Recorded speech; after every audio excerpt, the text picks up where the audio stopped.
Welcome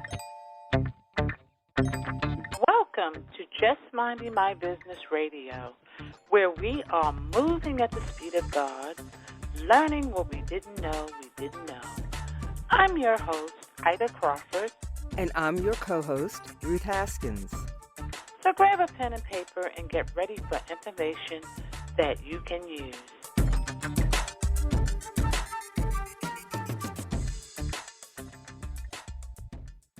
Welcome to Just Minding My Business Media, LLC.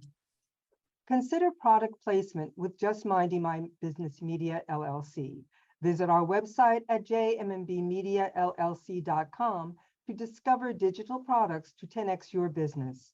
Contact us at jmmbradio@gmail.com. Today we welcome Gustavo Razzetti, who is CEO and founder of Fearless Culture, a culture design consultancy that helps teams do the best work of their lives. For more than 20 years, Razzetti has helped leaders from Fortune 500s, startups, nonprofits, and everything in between on every continent except Antarctica. Gustavo is also the creator of the Culture Design Canvas, a framework used by thousands of teams and organizations across the world to map, assess, and design their inner culture. In addition to his consulting work with clients, Gustavo regularly speaks with leaders and teams about culture change, teamwork, and hybrid workplaces. He is also a prolific writer and author of 4 books on culture change. His insights have been featured in the New York Times, Psychology Today, Forbes, BBC, and Fortune, among others. Welcome, Gustavo Razzetti. Thank you. Great to be here. How are you? Hi, how are you? Welcome, welcome, welcome. Wow. This is so timely because right now, as we all know, there has been a shift in the work culture. So tell us how you are actually supporting companies with this shift. Yeah, absolutely. I think the important piece is when we talk about the shift, we're talking about what happened. No? The pandemic hit the world. It's been the biggest disruption in the workplace ever, happening simultaneously across continents.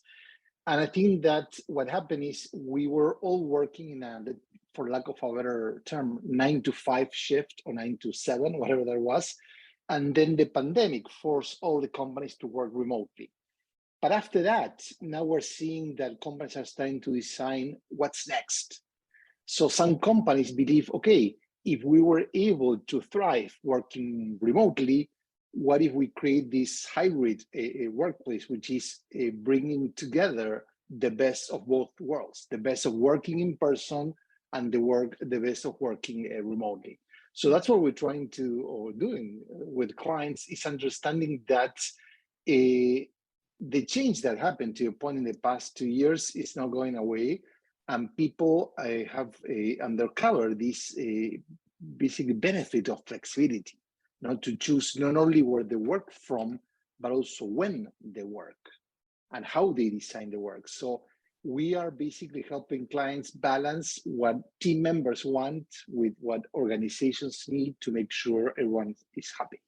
Yes, and you're absolutely right. Because I mean, before the pandemic, I had I'm doing the 9-to-5 thing, pretty much hating life. And then COVID hit, and I'm an IT professional, so I had to. My job was to bring a whole company in a work from home environment. Which, imagine that was a total nightmare at first. Some people hated it, but as time went on, more people became adjusted to it and found that it was a lot more relaxing, even though you were working, but you was working from home. So you didn't have to get dressed, not unless you wanted to. And it was just a whole different mindset. So basically, when you talk about the new day today, we're not actually past the pandemic, but we also see more hybrid type environments. So what are your CEOs that you work with? How are they adapting to this? That's a great point. There are different groups. So there are people that see this through the lens of profitability. So especially CFOs, they are saying, hey, if people can work more time from work, we don't need so much office space. So they're starting to see where we can save a lot of money to the company. So there's that. There are some CEOs that are realizing, to your point, that people like flexibility. Like we know that minority segments, women, they are feeling safer working from home because there's less microaggressions, there's less commute, they can take care of their children or family members, so they have a lot of benefits and they like that. So CEOs are also attentive to that. And then we also have CEOs that, because of their own upbringing, they believe that the office is still centered to creating culture. They don't want to work from home. They want to work, not the CEO, they want to work from the office. So they expect people to basically follow their preferences. So we see lots of tensions. Some people are more open-minded. Some people want to have their teams adapt to their preferences, which is not good. So we have to work a lot into that now. I always tell that there's some interesting anecdotes. We know that leaders make decisions theoretically, rationally, but there's also, if you are the leader of a company, you feel more comfortable working from your large office, having 3 assistants bringing coffee, printing things from you. You don't have to deal with the printer, and when you are a CEO at home, you're not the king, because your spouse is here. But then, so there's that. So there's a lot, half joke, half reality. There's a lot of tensions that we're seeing, but in the end, we're trying to help people realize, okay, what's best for the company, not what's best for certain team members or what's best for you as an individual. Don't design the culture that best suits your preference. Mm-hmm. What's the culture that's going to help the whole team perform better? Right, exactly. Now, those companies that are sort of resistant, because we all know there's been, with the great resignation is in place. And a lot of companies are, having a hard time getting employees and keeping employees. And, I've seen that happen in my company. We hire all these people, and in less than a couple of months, they are gone. Because I guess for whatever the reasons are, I don't know what their reason was, but it's like it was this big rush of all these people coming in, and now half of them are gone. So can you speak about that? Yeah, definitely. I think that we've been hearing a lot about the Great Resignation, but until recently, no one understood what was the actual impact. Because people say, "Oh, they're quitting." For the media, it's a great headline saying, "Hey, people are going to quit your jobs, so they're quitting in masses." Okay, by why? Yes. And now there's a recent study from McKinsey that shows there are 3 key reasons. First, it's people that they're looking for a new career path. So they're not just leaving their employer, they are starting a new career. So they're looking for new jobs. And this is interesting because sometimes if you're an engineer, your company says, I'm not going to let you work on sales or marketing because stay to code, stay to technology. So those people that their own employers don't give them opportunity, they go somewhere else to start a new career, to start a new job, not just a new employer, but different tasks. Then there's a second group that they're looking for more of a gig kind of stuff. Either they want to work in 2 different companies, 2 different roles, or they are starting their own business. So we've seen in the past few months or kind of year that the number of self-started business has skyrocketed, especially in the US. So there's a lot of people that say, you know what, I'm done with corporations. I want to start my own job, my own business, and that's it. And then there's a third segment of people that basically cannot go back to the workforce because the reality of their family, their personal health issues, or they have kids and they cannot take a job, so they decided to quit, but they're not going to work in the next few months or so. No? So those are very interesting factors that we need to consider with how the pandemic has affected the workplace reality. And unfortunately, the media doesn't tap into it that way. You know, they never mention about the people that started their own businesses. They never really break it down the way you've just done that for us in terms of, you know, really categorizing and depicting what the why for all of this is. So when you walk into a company, when a company hires you, how do they come to you? What do they say? Well, all sorts of things. I know that every time they call me or my team is because there's something that's not working, there's some problem. But of course, they never tell me that. So my job is to kind of scratch beyond the symptoms and try to understand what's the root cause. Always, I mean, basically, my first contact is either the head of HR or CEOs from different companies. And they see that, hey, my employees are not doing this, they're not doing that. So it's all about the employees, but they never acknowledge why they're not doing well themselves. No? So that's part of the initial say, hey, yeah, I know people need to improve their game, but what about you? No, but I'm good. So that's kind of how conversations get started. So when you start talking to the executives who have been complaining about the employees, what do you find is often the relationship between employees and the executive level? That's a great question. I think there are many, but the most kind of a common theme that we see a lot is a lack of consistency between what leaders say and what they do.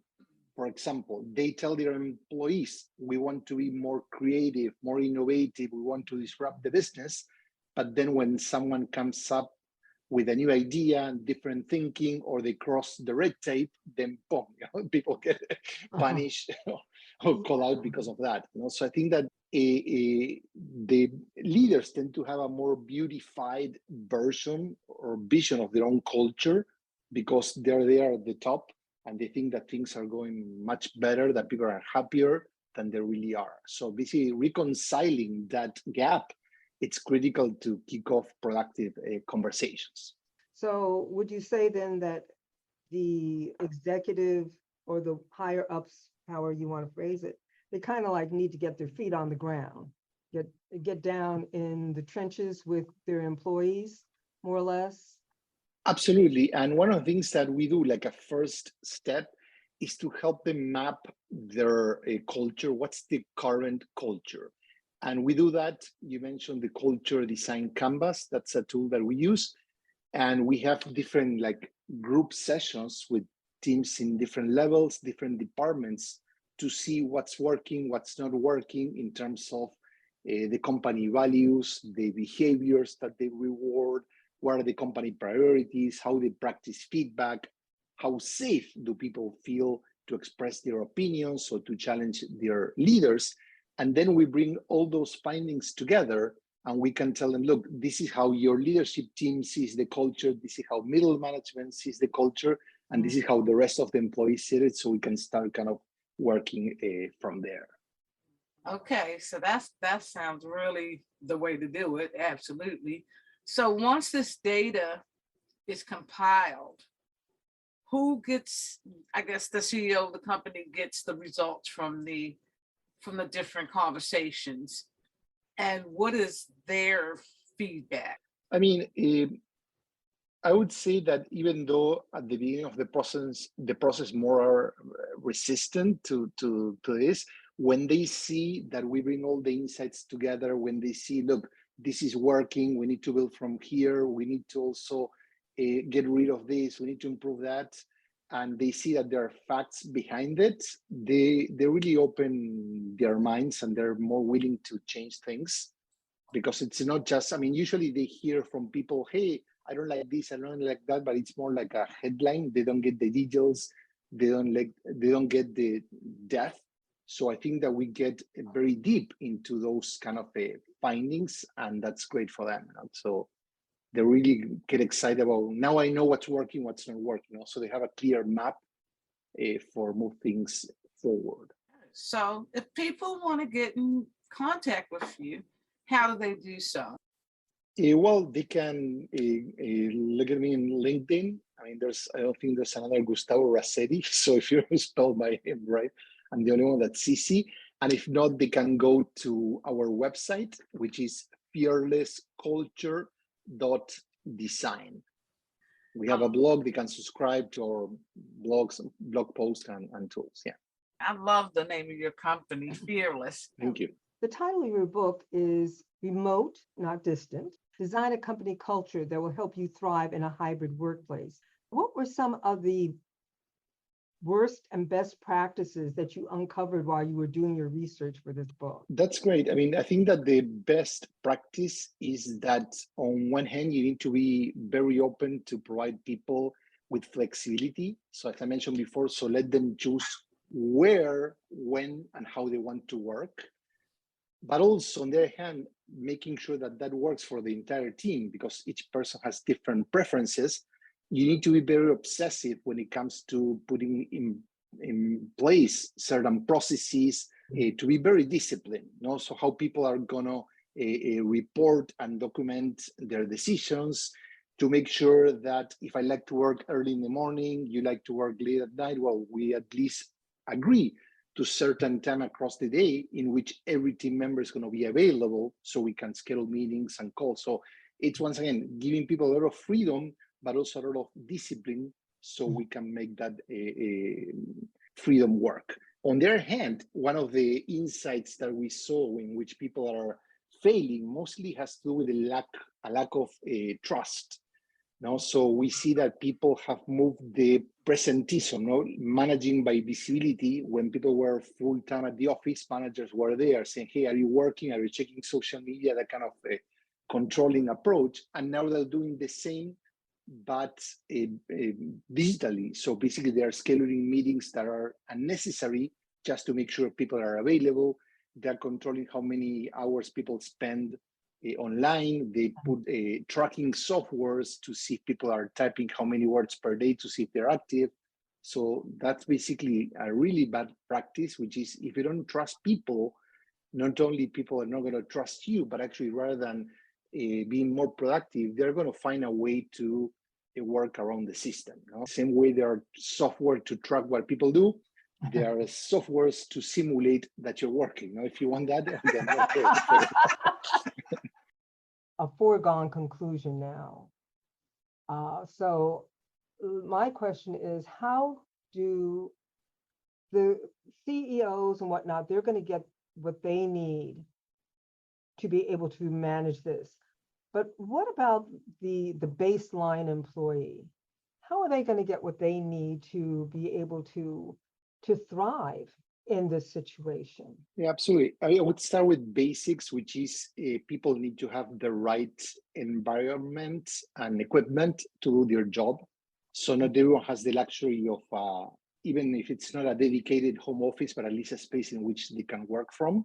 So either those people want to go more often to the office, or we have organizations that are renting like a co-working space. So from time to time, I can go to a place that's around my house or close to my house, paid by my employer, so I can work from there. Many companies are paying people for a better internet service, so high-speed internet, so people can do their job better. They're actually providing like a better desk and chair and computer, so all the equipment that people need to do their job when they're working from home the right way. There's also important that they design like buddy systems, so mentoring. So if I'm not going to be very often in the office, at least someone's going to be taking care for me. So like having some duos that can help me grow as a professional, give me feedback, nurture me, that kind of stuff that people need. That usually mentorship doesn't happen if you're not there. So build those experiences in a more intentional way. And making sure that facilitation is another very important aspect. If you have some people joining a meeting from the office and other people are joining remotely, making sure that someone facilitates the experience. So those who are joining from home or wherever they're working are not left outside of the conversation, or maybe they're not even taken into consideration. Now, do you think that companies are actually addressing all of these areas that you spoke of? Because I'm doing hybrid, and it's like, I don't get that. Let's put it that way. I'm supporting more than I'm getting support. So do you see companies really practicing some of these different things to make sure that their employees are thriving in the new norms? Absolutely. I think that there are many companies that are doing it really, really good, and there are many that are doing it really, really bad. So we're trying to bring more to the companies that are doing at least good enough and can improve. But I think there's openness. So we just finished a project with our architectural firm, like imagine like 100 architects, and the owners were really against flexibility, against working from home, all that stuff. But their employees were revolting. And one of the things that we showed the owners said, hey, you people are going to leave, because they want flexibility. And little by little, we were helping them understand, okay, what would a middle ground look like? To start making employees happier and yourself not so afraid. and we're making a lot of progress. And now they move away from dictating the terms to start involving people in the conversation, to asking people, okay, maybe you don't want to work from home, maybe you want to work more often. What are the different arrangements? What kind of tech support, what kind of equipment support you need from us? Where are the obstacles? So shift the conversation from it's not going to work to every time we face an obstacle, how can we solve it together? More into the how can we make it work versus it's not going to work. Right, and that's important. Collaboration is truly an important piece, because at the end of the day, you are your employees are your customers. They will say this is a great company, or they will say this company sucks. And now they have boards and different platforms that people can actually put their views on about your company. What you do is really critical. You help these companies find a middle ground with their employees in order to make the employee happy and, have the profits in place, productivity. It's a win-win when, people are collaborative. CEOs have to understand it might be their company, but they can't do every job in the company. Exactly. And nor do they want to. They want to know what's going on. And they should want their employees to be happy and content in their work and feel secure in their work. And it's very difficult for some of the larger companies to do that, especially those who have all kinds of branches and extensions all over the country, never mind all over the world. Like you said, you've talked to people on every continent except Antarctica. So that just shows you how many, you could just imagine the many diverse cultures within a company and how some of them are able to change and some of them aren't. And they need help, bottom line, and that's what you're providing. It's a valuable, valuable service. Now, back to the continent piece. Do you find that across different continents or different parts of the world, the needs are the same or slightly different depending on the location? Yeah, I think there are differences. I mean, Asian cultures are more top-down than American culture. Latin American cultures are a bit more informal.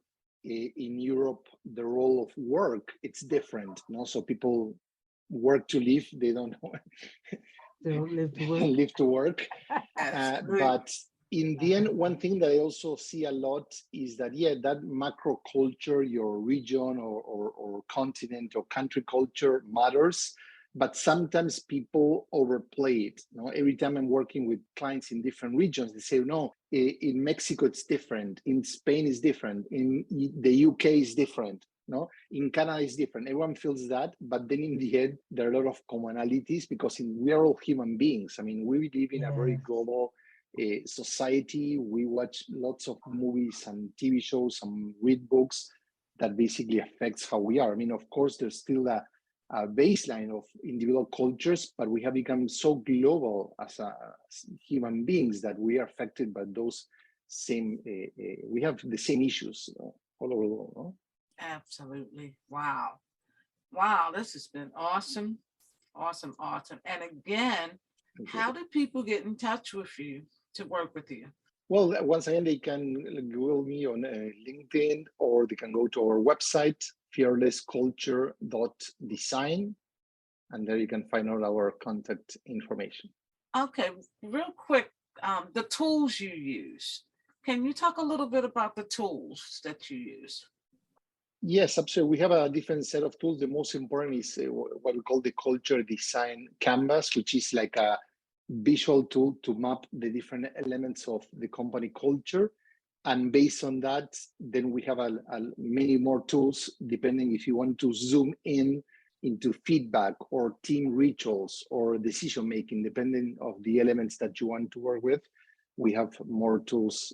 One thing that's important, if you subscribe to our website, which is free, you can also download lots of templates and facilitation guides. So there are many things that you can start doing on your own without having to pay us. So we want to help because I think that there are so many opportunities to change the workplace that we don't want people to depend if they hire us or not. If they want, we'll be honored to help your company, but we also want to provide teams with different tools and activities that they can facilitate on their own. Yes, and it's all about making the world a better place, because you figure people spend a lot of time at work. You figure what's the normal hours, 40 hours a week. Some people spend 50 hours a week. That's a significant amount of time. The work that you're doing is from where I'm sitting, is a great part of making the world a better place, because if people are happy at work, then they bring that happiness home. Thank you for all that you do. And we are definitely looking forward to chatting with you again. I think the more we talk about this, the more it will become, a way of life. And from the ground up, startup companies, why not build it from the ground up? Absolutely. Absolutely. You nailed it. Thank you so much. Let me make sure I get this right. Gustavo. And we will definitely have you on this show again. We love talking about the workplace and, people getting along, period. So it will be my honor. And thank you so much for hosting me. It was great talking to you both. Thank you for tuning in to Just Minding My Business Radio. I'm your host, Ida Crawford. And I'm your co-host, Ruth Haskins. We hope you enjoyed the show and appreciate you stopping by. Many blessings to you and yours.